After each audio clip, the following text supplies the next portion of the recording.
Hallelujah, praise the Lord. ஆண்டவராகிய இயேசு கிறிஸ்து நாமத்தினாலே உங்களை வாழ்த்துகிறேன். கர்த்தர் உங்களை ஆசீர்வதிப்பாராக.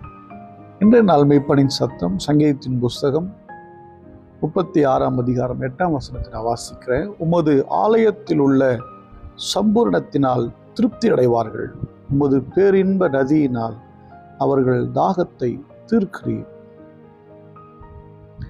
ஆலயத்தில் உள்ள சம்பூரணம், ஆலயத்தில் இல்லாததே கிடையாது. ஆலயத்தில் சகலமும் இருக்கு. வசனம் சொல்லுகிறது, தேவனுடைய ஆலயத்தில் நாட்டப்பட்டவர்கள் பிரகாரங்களில் செழித்திருக்கிறார்கள். ஆலயத்தில் ஸ்திரப்பட்டு நிற்கிறவங்க, ஆலயத்தின் பணிகளை, ஆலயத்துக்குண்டான வேலைகள் செய்கிறவர்கள் ஆசீர்வதிக்கப்பட்டவங்களா இருப்பாங்க. ஆலயத்தில் வருகிற தேவனுடைய வார்த்தையை கேட்கிறவர்கள் பலனடைவார்கள். தாவீது சொல்லுகிறார், உங்களுடைய ஆலயத்தின் நடுவில் அமர்ந்து உங்களுடைய கிருபையை நான் சிந்தித்து கொண்டிருக்கிறேன். ஆலயத்தில் தேவனுடைய கிருபை நிரம்பி இருக்கிறது. ஆலயத்தில் தெய்வீக மகிமை நிறைந்திருக்கிறது. ஆலயத்தில் தெய்வீக ஆசீர்வாதம் நிறைந்திருக்கிறது. ஒருவன் ஆலயத்தில் இருப்பதை வாஞ்சிக்கிறவன் யாரானாலும் சரி, அவர்கள் ஆசீர்வதிக்கப்பட்டவர்களாகவே இருப்பார்கள். சங்கீதம் 84 ரொம்ப அழகாக சொல்கிறார் பாருங்க. நான் படிக்கிறேன் பாருங்க அந்த வசனத்தை. 84ஆம் அதிகாரத்தில், உம்முடைய வீட்டில் வாசமாக இருக்கிறவர்கள் பாக்கியவான்கள், அவங்க எப்போதும் உம்மை துதித்துக்கணும். அப்போ தேவனுடைய ஆலயத்தில் துதிக்கிற பிள்ளைகள் ஆசீர்வதிக்கப்பட்டவர்களா, பாக்கியவான், சகலமும் நிறைந்தவர்களாக இருப்பாங்க. அது 84:2 சொல்லி, என் ஆத்துமா கர்த்தருடைய ஆலய பிரகாரங்கள் வாஞ்சையாக இருக்கிறது. இப்போ அந்த வாஞ்சை, ஆலயத்தில் இருக்கிற அந்த அந்த அந்த ஏக்கம், ஆலயத்தின் மேல் இருக்கிற அந்த நேசம் நிச்சயமாக ஒரு மனிதனை சும்மா விடாது. அவன் சம்பூரணத்தினால் நிறைந்திருப்பான். சம்பூரணம், பூரணத்தை விட மேலானது சம்பூரணம். ஒன்றிலும் குறைவில்லாத வாழ்வையை வச்சிருப்பாங்க. அவங்க திருப்தியா இருப்பாங்க.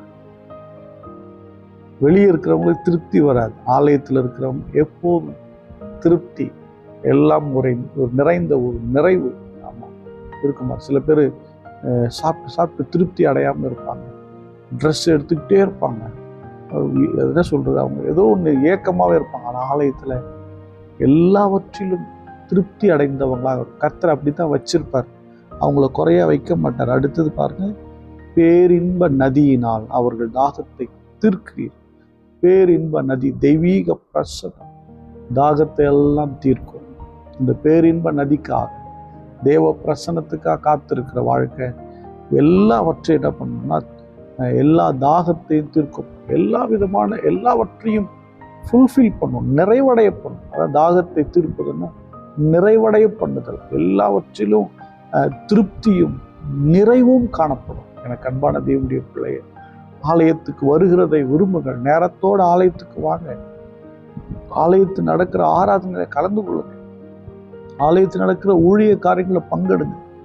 ஆலயத்தில் உழைச்சி ஆலயத்தின் மகிமையை பெருகும்படி ஆலயத்தில் நீங்கள் உழைக்கணும், ஜெபிக்கணும், துதிக்கணும், கொடுக்கணும், உயர்த்தணும், மகிமைப்படுத்தணும். நீங்கள் ஒருபோதும் குறைபட்டிருக்க மாட்டீங்க. திருப்தியாக இருப்பீங்க. ஒருபோதும் ஏக்கமாக இருக்க மாட்டீங்க. நிறைவாய் கர்த்தர் உங்க வைப்பார். நம்ம எல்லாரும் ஸ்தோத்திரம் பண்ணுவோம். ஸ்தோத்திரம் ஆண்டவரே. திருப்தியை கொடுக்கிற தேவனே, நிறைவாய் வைக்கிற தேவனே, ஸ்தோத்திரம். அன்பின் பிதாவை உங்களை ஸ்தோத்திரிக்கிறோம். ஆலயத்தை நாங்கள் நேசிக்கிறோம். உங்கள் ஆலயத்தை நாங்கள் விரும்புகிறோம். உங்கள் சமூகத்தில் இருக்கிறது எங்கள் பாக்கியம். ஸ்தோத்திரம். நாங்கள் பலத்தின் மேல் பலனும் அடைவோம், ஆசீர்வாதத்தின் மேல் ஆசீர்வதிக்கப்படுவோம்.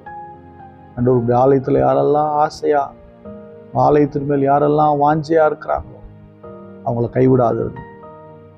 ஆசீர்வதிங்க. இயேசு கிறிஸ்துவின் நாமத்தினால் ஜெபிக்கிறேன் ஜீவனுள்ள நல்ல பிதா. ஆமென். God bless you. Bye-bye.